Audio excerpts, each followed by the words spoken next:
Ladies and gentlemen, my name is Asher, and thank you for joining me for another installment of the Steam Shuffle. And today we are taking a look at The Girl and the Robot, developed by Flying Carpets Games. This has been in development for a couple of years now. They did a Kickstarter, I believe, in 2013, 2014, somewhere around there. And they went right over their goal of $30,000 to go ahead and develop this. They won the Narrative Design Award at the 2014 Bit Summer Festival in Kyoto, Japan, and they're made up of a whole lot of different ex-employees of Gameloft, EA, and Ubisoft, and they kind of all collaborated because they wanted more creative freedom in making what they wanted to make. Their team is scattered all over the world with members from Canada, England, and Japan, and they typically they work remotely to work on things. And this comes out on August 18th, which, if you're watching the day that I upload this, would be August 18th. So we're going to jump in here and take a look at what they state is similar to the style of Legend of Zelda and Ico. I've got a couple of hours into it, so I kind of know what I'm doing a little bit thus far. And this is the preview build, so if we take a look at the options menu, there's very little here that I can mess with. There are two separate costumes. I don't know exactly what that entails, but this is pretty much it, options-wise. And I am playing with a controller. I'm not playing with keyboard and mouse. It's highly recommended that you do use a controller for this. So, that out of the way, let's jump into where I have left off. And to give you kind of an idea of what's going on here, is you control two characters. You have the little girl here, and then you have the robot. The little girl primarily serves as a button pusher, and she can jump, whereas the robot cannot. And she can also heal the robot if you take damage. So that's really all she does. She's kind of an element of the puzzle solving, and there's quite a bit of puzzle solving in this. Let's get that out of the way there. There we go. The robot, on the other hand, is your attacker. He has a sword attack. Instead of jumping, he has a quick sidestep, which is really important if you're wanting to actually chain attacks together and quickly dispatch your enemies, because otherwise it's a very slow combo, 3-hit combo, and that's all there is to it. 1, 2, 3, then he repeats the animation. So if you want to do that quickly, you've got a sidestep to cancel that attack. Otherwise, you're probably going to get smacked in the face. He also has a shield. Well, a buckler, if you will. It's a fairly small shield. And bow and arrow, which that's pretty much all there is to it. So when we say that has a style similar to Legend of Zelda, I believe what they're going for is the puzzle solving aspect of it, because there are no items or weapons to acquire throughout the game, and what you get from the very beginning is what you stick with. You can carry the little girl here with you, and that way, because if she gets caught by one of the enemy robots, you automatically get a game over. They capture her. So she's really important to keep alive. Typically what I do is I will kind of put her in a safe spot, and I'll run in and I'll take her out. So I've got some bugbears with this, and I'm going to try to go over them in the most objective way that I can.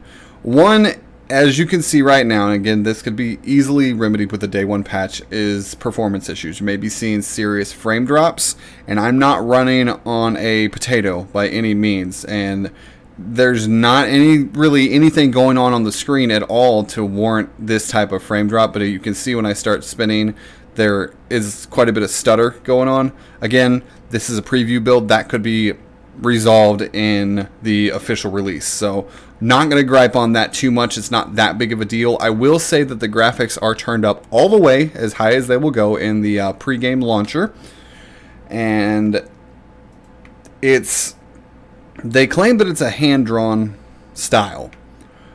It may be hand-drawn, but it's not very pretty to look at. I mean, it's very bland. There's not a whole lot of color going on. The draw distance is fairly short.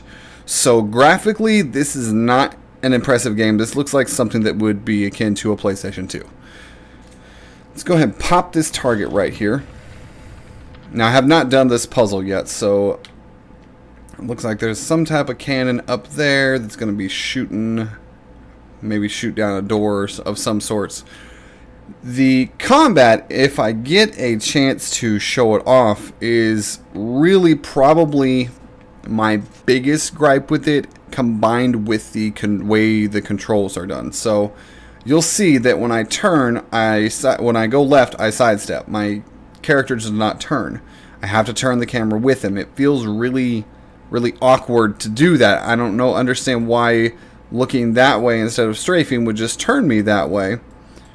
And the way that the 3D Zelda games got around this was called Z-targeting. When you're targeting someone down, that's when you side strafe. When you're not, you just turn and go that way. That's why that was a problem in the first place. That's why Z-targeting was put into the game.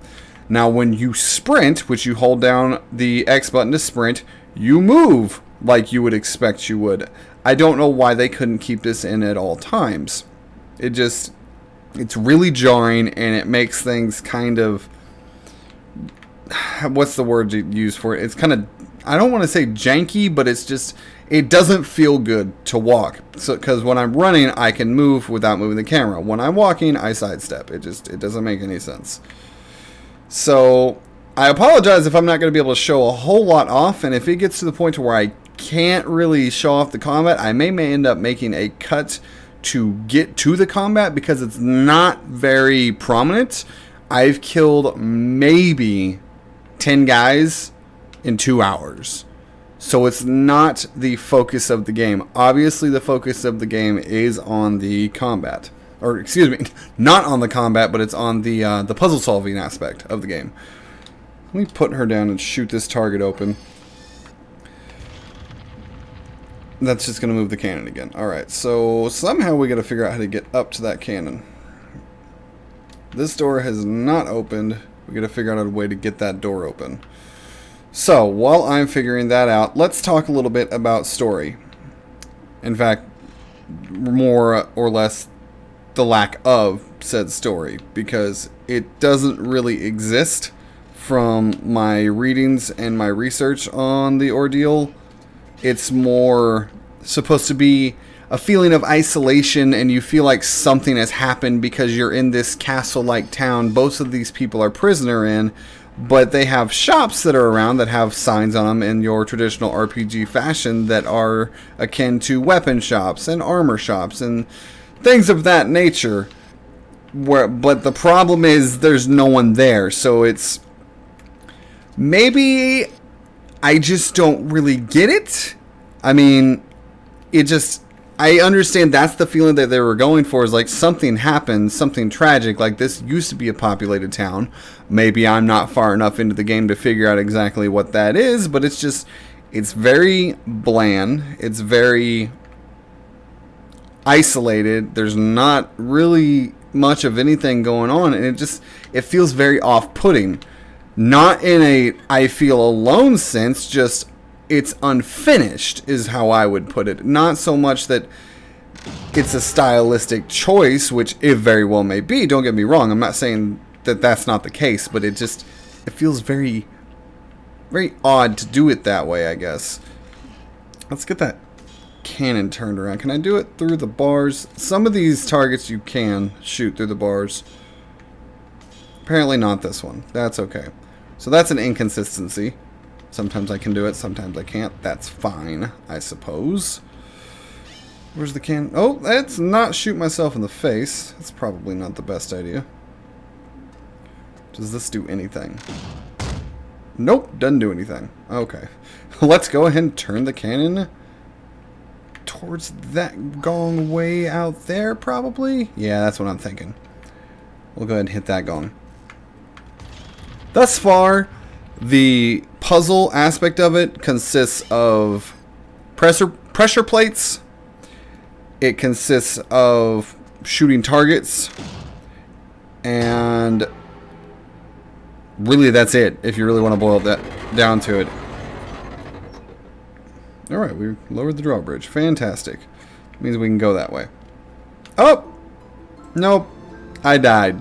I forgot about that. There's a serious fall damage. And she can't take much. So, do I need to lower that drawbridge again? Because it's really going to suck if I do. Are we good? Nope, we are not good. Alright. Let's go ahead and get the drawbridge lowered, and I will see you guys back as soon as that is finished. Okay, so we have the drawbridge back down. I didn't jump off the bridge and die this time. Completely forgot about the fall damage aspect. Let's go ahead and pick little girl up here and get across this bridge. I haven't came across a boss either, so if they exist, then that has not been made apparent to me as of yet. And you'll see kind of what I was talking about draw distance wise. It's not a whole lot to look at. I will say that I find myself wanting a map more than I should, but that's more because everything kind of looks the same, and I have a hard time figuring out where I'm supposed to go. Even if it'll show, like if I open a door, it'll show me where that door just opened up, but it's hard to tell where exactly that is when every single wall is the same exact color. And oh, okay. Oh, that was nice of you. Something happening? Why must you open drawbridge again? Oh, let's try putting you down. Nope, that won't work. Okay.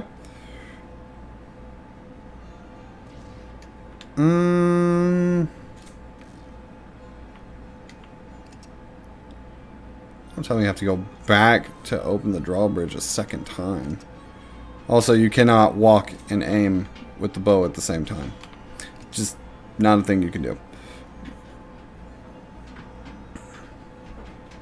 So, we have came to an impasse. Fantastic. Just to note, this is probably one of the very few different textures that I've found so far in the game, is this metal drawbridge. I will say that the music and the atmosphere that it produces, I'm digging quite a bit. It has that old medieval imperial chime to it, and then other parts have a oriental mix to it. I really like quite a bit. The door's open again. Okay. And we're back. Alright, so I guess we're not going that way. Gate closes.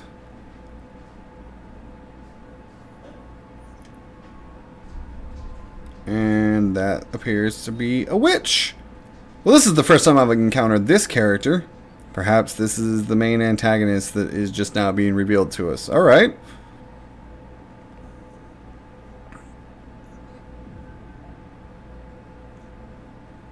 So it looks like the little girl is some sort of princess. This is the wicked stepmother here to keep her in her castle, I would imagine, like a fairy tale.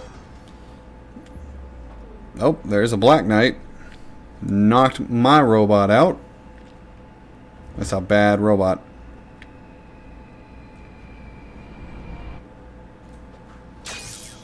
Ow. Oh, Jesus. Well, I know I was saying something about no bosses, but this guy is... Okay. There you go. I can't damage him.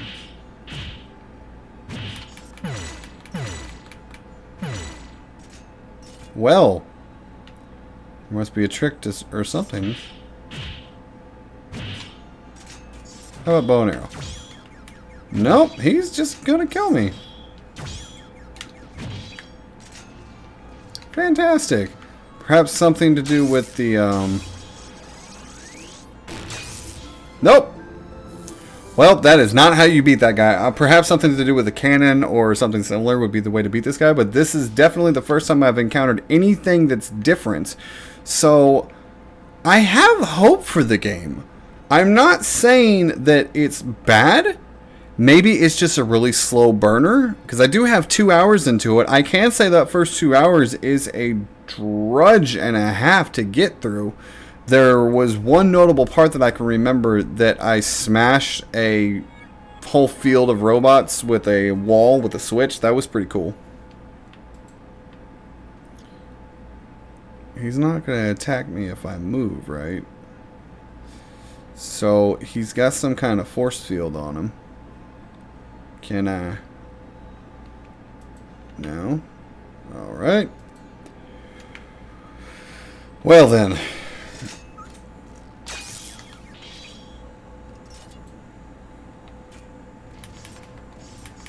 I'm not sure how I'm supposed to beat this guy. I'm not really sure what's going on here. He just completely overpowers me in every way.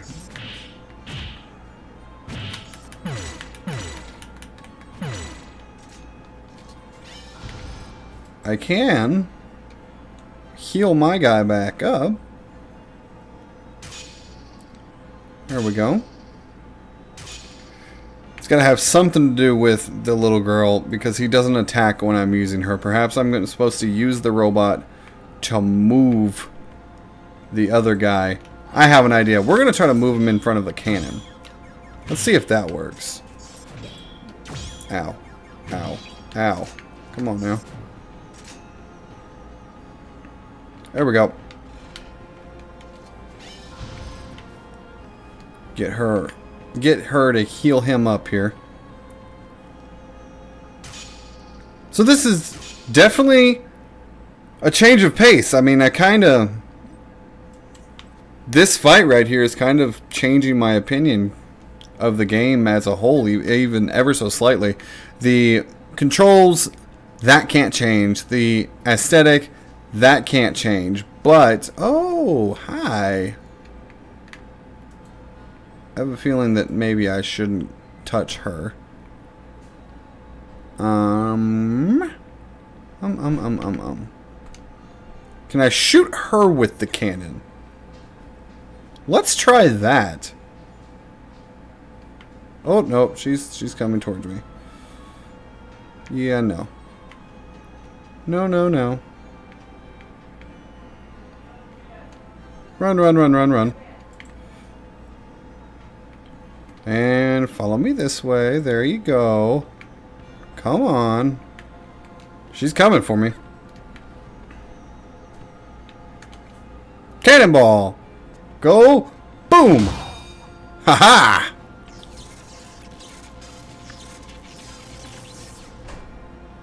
Well, that was effective. Now can I fight dude? Go fight dude. Go fight dude. Yeah! There we go. Oh.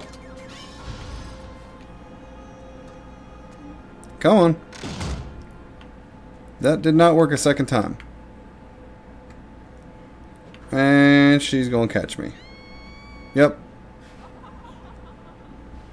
Wicked Witch of the South caught me and game over. Makes sense though. Probably maybe a 3-shot. Hit her. Fight the robot, hit her, fight the robot, hit her, fight the robot. That's what I would imagine the whole fight would go by. And I would assume that afterwards we'll be able to cross that bridge. Perhaps we actually get out of the town? Maybe? Mayhaps? Not 100% on that. I do know that there's nothing in terms of story in spoken dialogue. Everything is in terms of visualization, representation without dialogue. It's trying to tell a story without words. And I don't know if they pulled it off as good as they were hoping. I know they won the narrative design award. I get that. I'm not 100% as to why they earned it. I mean, I know that may sound horrible of me to say, but narratively speaking, there's not a lot going on. There's an opening cutscene that introduces you to the little girl character and how she saves a bird, and then an old man gives her a pendant, and now you guys are trying to escape. That's it for story. Everything else is just all left up to mystery. And again, maybe it's not really for me. Maybe it's just not something that I am meant to understand. I don't know. I don't get a feeling of isolation. I get a feeling of confusion more than anything. It feels like a world that's empty, not by design, but because it's unfinished. That's the feeling I get out of it. Let's go ahead and smack him a couple of times. Now we gotta switch back. Oh, old woman's coming for me. Time to run. She could grab me, she very well could get a hold of me by me just being away and using the robot character. And there was one moment that I can remember that was really tense, that I had to grab the robot and run as quickly as I could to stop the enemy from capturing me. But other than that, it's fairly formulaic and repetitive. It's go put the girl down, fight the robots, now grab the girl, walk, and she'll have to do a pressure pad with you or something similar. I mean, it's the puzzles by design have not, up to this point, 2 hours in, been anything that I haven't seen before, and pretty much just repeat themselves. The segment that it's, you have to make a light line, more, I can't, for lack of a better term, it's a pressure point that makes a light move that you can't move yourself without losing that line or whatever. It makes more sense if you were to see it.